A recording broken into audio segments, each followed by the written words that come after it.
Honorable Secretary Shri Manoj Sinha ji, Advisor to Honorable LG Shri R. Bhatnagar ji, Chief Secretary J&K Shri Arun Kumar Mehta ji, Lieutenant General Shri Amardeep Singh Aujla ji, Divisional Commissioner Shri P.K. Pole ji, Secretary Sports J&K Sarmad Hafiz ji, Joint Secretary Department of Sports Government of India Shri Kunal ji, Secretary J&K Sports Council Shri Nuzhat Gul ji, dignitaries on the dais, my friends from the field of sports, participants who have come from the various parts of the country, and friends from media. Let me first thank the Honorable Governor and his entire team for making all the arrangements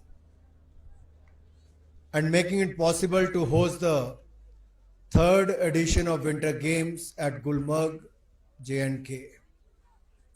2 साल Covid के गए, लंबा इंतजार करना पड़ा, लेकिन एक बार फिर जिसको धरती पर स्वर्ग कहा जाता है, इस खूबसूरत वादियों में मैं आप सबका बहुत बहुत अभिनंदन और बहुत बहुत स्वागत थर्ड खेलो इंडिया विंटर गेम्स में करता हूं।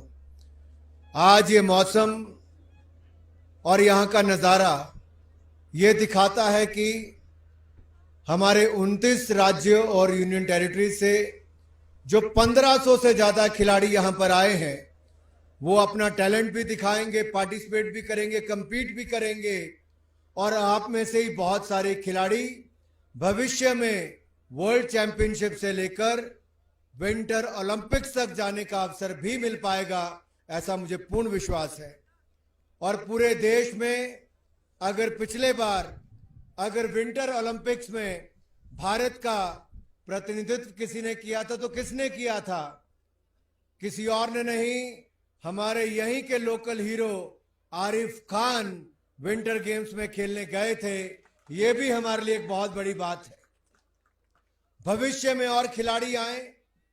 मित्रों, माननीय प्रधानमंत्री नरेंद्र मोदी जी ने खेलों को बढ़ावा देने के लिए लगातार हर संभव प्रयास किए हैं, और खेलो इंडिया अभियान प्रधानमंत्री नरेंद्र मोदी जी की एक ऐसी सोच है कि खेलो इंडिया यूथ गेम्स, खेलो इंडिया यूनिवर्सिटी गेम्स और खेलो इंडिया विंटर गेम्स, ये 3 प्लेटफॉर्म ऐसे खड़े किए गए हैं कि इसके माध्यम से हजारों खिलाड़ी हर वर्ष कंपीट करते हैं। और माननीय एलजी साहब को मैं बताना चाहता हूं कि इसी समय खेलो India youth games Madhya Pradesh के 9 शहरों में 5,500 से ज्यादा खिलाड़ी देश भर के वहां पर पार्टिसिपेट कर रहे हैं, और कल उसका समापन भी होगा। तो वहीं पर उत्तर प्रदेश में अप्रैल महीने में खेलो इंडिया यूनिवर्सिटी गेम्स का आगाज होगा, और वहीं पर इन खूबसूरत वादियों के बीच में आज 29 राज्यों से 1500 से ज्यादा खिलाड़ी 5 दिन तक 11 गेम्स में पार्टिसिपेट करने के लिए खेलो इंडिया विंटर गेम्स में यहां पर आए हैं। मैं सभी खिलाड़ियों का बहुत बहुत स्वागत और एक बार फिर बहुत बहुत अभिनंदन करता हूं। कुछ देर पहले आपने देखा बीएसएफ का, जे&के पुलिस का और बाकी बैंड्स भी आपके सामने से गए। ज़ीनत ग्रुप ने भी यहां पर आपका मनोरंजन करने का काम किया, लेकिन सबसे ज्यादा तालियां कब बजी? जब जम्मू कश्मीर में माननीय एलजी साहब आपने 40 खेलो इंडिया सेंटर्स ई लॉन्च यहां से करने का काम किया, तब जाकर खिलाड़ियों ने सबसे ज्यादा तालियां उस पर मारी, क्योंकि इनको पता है कि खेलों के माध्यम से युवाओं को आगे आने का अवसर मिलता है। और प्रधानमंत्री जी ने तो स्वयं कहा, खेलोगे तो खिलोगे, और ये साफ खिलते हुए चेहरे यहां पर नजर आते हैं। बर्फबारी के बीच में, इस ठंडी हवाओं के बीच में भी आप अपने अलग अलग कंपटीशन में पार्टिसिपेट करने के लिए तैयार है। ये हम सब के लिए गौरव की बात है कि जो देश के अन्य राज्य, कई राज्य नहीं कर पाए, जम्मू कश्मीर ने मात्र 3 वर्षों में करके दिखाया। जम्मू कश्मीर के हर जिले में आज इंडोर स्टेडियम बनकर तैयार हो गए और गांव गांव में खेल के मैदान बनकर तैयार हुए। इसके लिए मैं आपको बहुत बहुत बधाई और आपका बहुत बहुत धन्यवाद करना चाहता हूं।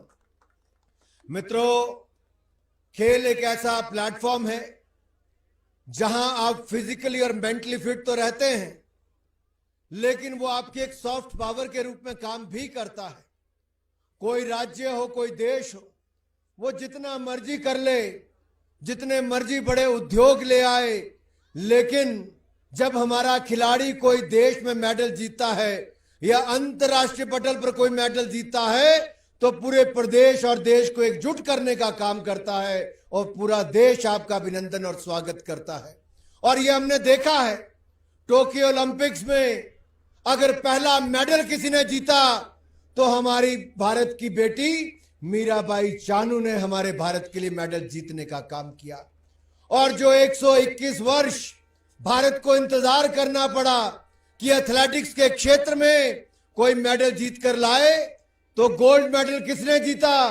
किसी और ने नहीं, नीरज चोपड़ा ने गोल्ड मेडल जीतकर भारत का तिरंगा जापान में फहराने का काम वहां पर भी हुआ। मेरे भाई देखिए, भारत का तिरंगा वहां पर फहराया जाता है, भारत का राष्ट्रगान वहां पर बजता है जब कोई गोल्ड मेडल जीतता है। तो इससे बड़ा गर्व का पल किसी देश के लिए क्या हो सकता है।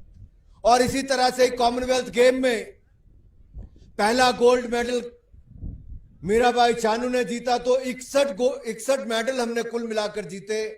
ये भी भारत ने, जबकि राइफल शूटिंग उसका हिस्सा नहीं था, उसके बावजूद जीतने का काम किया।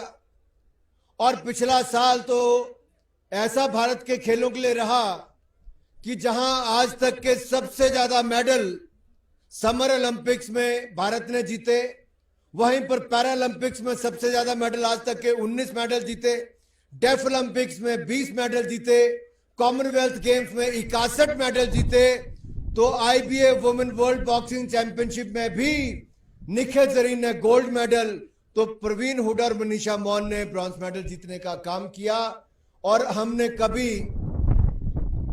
जो बैडमिंटन में भारत कभी गोल्ड मेडल जिस तरह से नहीं जीत पाते थे, लेकिन हमारे ऐसे खिलाड़ी पीवी सिंधु ने टोक्यो ओलंपिक्स में हो या फिर उससे पहले रियो ओलंपिक्स में बैक टू बैक मेडल जीतने का काम भी किया है। ये हमारे छोटे मोटे नहीं मित्रों, ये बहुत बड़ी उपलब्धि भारत की है। एक के बाद दूसरी गेम में हम शानदार प्रदर्शन कर रहे हैं और बड़े बड़े आयोजन भी कर रहे हैं। आप इसके आगे देखिए, G20 का लोगो आपको देखने में नजर आएगा। G20 की प्रेसिडेंसी भारत को मिली है। ये अपने आप में बहुत कुछ कहता है कि दुनिया के सबसे 20 ताकतवर देश, उनका समूह, जहां 80% से ज्यादा व्यापार जीडीपी उसके माध्यम से होती है, 70% आबादी वहां पर है और यहां से सबसे बड़ी मार्केट देखने को मिलती है। वो G20 प्रेसिडेंसी के भी 55 शहरों में 200 से ज्यादा मीटिंग्स करने का अवसर मिलेगा और जम्मू कश्मीर में भी उसका आयोजन होगा। जैसा माननीय एलजी साहब ने कहा, ये बढ़ते भारत की, नए भारत की तस्वीर है कि हर क्षेत्र में भारत आगे जा रहा है।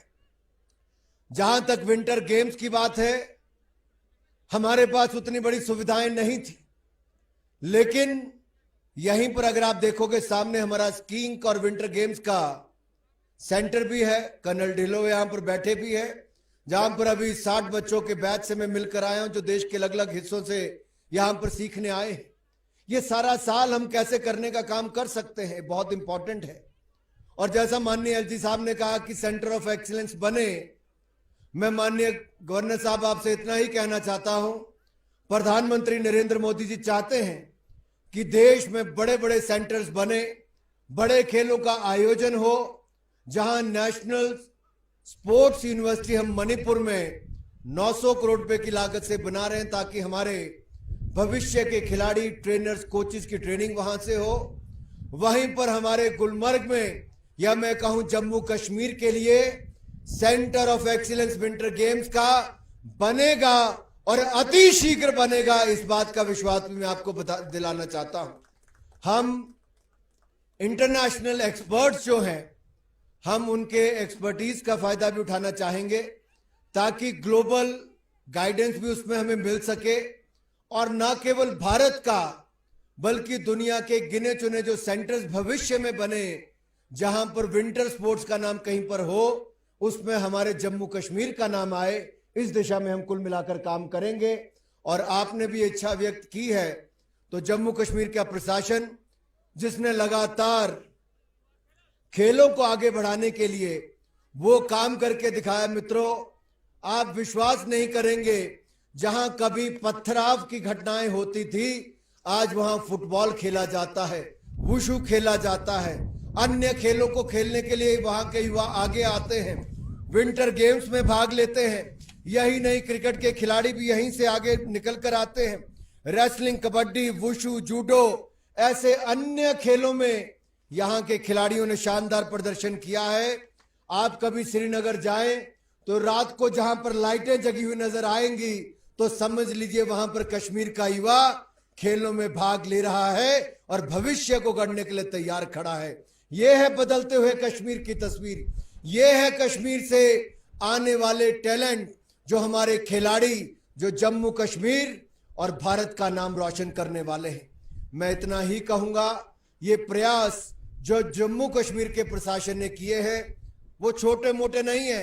जो 75 साल में नहीं हो पाया वो 3 वर्ष में जम्मू कश्मीर के प्रशासन ने करके दिया है। मैं सभी का आपका बहुत बहुत आभार उसके लिए प्रकट करना चाहता हूं कि युवा खिलाड़ी भी, प्रशासन खेल मैदान बना देता और खिलाड़ी ना आते तो क्या होता, कुछ ना होता। यहां के युवाओं ने आगे आकर खेलों में भागीदारी ली है। मैं यहां के युवाओं का बहुत बहुत आभार प्रकट करता हूं कि आपने खेलों को अपनाया है। हमारी ओर से सुविधाओं में कोई कमी नहीं रहेगी। अगर आपको कोचिज चाहिए होंगे तो कोचिज मिलेंगे और अगर आपको कंपटीशन चाहिए होगा तो कंपटीशन मिलेंगे। पैसा चाहिए होगा तो खेल के भवन बनाने के लिए वो भी अवसर मिलेंगे, क्योंकि नरेंद्र मोदी जी के मन में जम्मू कश्मीर को पर्यटन, खेल, शिक्षा, इन सब क्षेत्रों में आगे ले जाने का एक सपना है और वो सपना हम सब इकट्ठे मिलकर पूरा करेंगे। आइए अपने इस खूबसूरत जम्मू कश्मीर को, जहां पर्यटन की संख्या, पर्यटकों की संख्या आज तक का रिकॉर्ड है, 75 साल में कभी इतने पर्यटक नहीं आए, इस साल वो रिकॉर्ड भी टूटा है। उसके लिए भी मैं आपको बहुत बहुत बधाई देना चाहता हूं। आशा करता हूं भविष्य में और ज्यादा पर्यटक यहां पर आए और खेल कूद की और संभावनाएं बढ़े। माननीय एलजी साहब, जब कल मैं यहां पर आया तो टंगमर्ग में थोड़ी देर के लिए हम रुके। वहां पर आपके यहाँ के युवा बच्चे, स्कूल के बच्चे सांस्कृतिक कार्यक्रम कर रहे थे, लेकिन वहीं पर स्थानीय लोगों ने स्नो क्रिकेट भी शुरू कर दी है। मैंने देश के अलग अलग हिस्सों में क्रिकेट खेली। मैं पंजाब का नॉर्थ जोन टीम का कप्तान रहा, इंडिया अंडर 19 से लेकर रणजी ट्रॉफी तक खेला, लेकिन स्नो क्रिकेट कभी खेलने का मौका नहीं मिला। जम्मू कश्मीर ने एक नई शुरुआत कर दी है स्नो क्रिकेट की। ये टूरिज्म के लिए बहुत अच्छा हो सकता है कि टूरिस्ट आए, छोटा सा मैदान बनाकर कुछ थोड़े लोग इकट्ठे होकर क्रिकेट खेल सकते हैं। ये भी अपने आप में एक आकर्षण का केंद्र बनेगा। ऐसे ही हम अलग अलग गेम्स को भी शुरू करें। भारत सरकार ने ट्रेडिशनल गेम्स को बहुत बल दिया है और इसमें मलखंब हो, योगासना हो, थांगटा हो, गटका हो या फिर कलारीपट्टू हो, इन 5 गेमों को हमने रीजनल से नेशनल किया है। अब इनको इंटरनेशनल करने का काम भी भविष्य में करेंगे ताकि हमारे स्थानीय खेल अब राष्ट्रीय नहीं अंतरराष्ट्रीय खेल हो सके। उस दिशा में भी हम काम कर रहे हैं। तो आपका ज्यादा समय ना लेता हुआ, ये वादियां आपके इवेंट्स का इंतजार कर रही हैं, आपके कंपटीशन का इंतजार कर रही हैं। आप सबको शुभकामनाएं देते हुए एक बार फिर मैं जम्मू कश्मीर प्रशासन को, एलजी साहब को बहुत बहुत धन्यवाद देना चाहता हूं और सबके सामने पूछना चाहता हूं। कई बार लगता है कि ऐसे ही आके बैठे हैं। हाउस द जोश? इस तरफ तो हाई है, इस तरफ पता नहीं चल पा रहा है। How's the josh? Are you ready to participate? Are you ready to play? Are you ready to perform? So I declare the third Khelo India National Winter Games Gulmarg Kashmir 2023 open.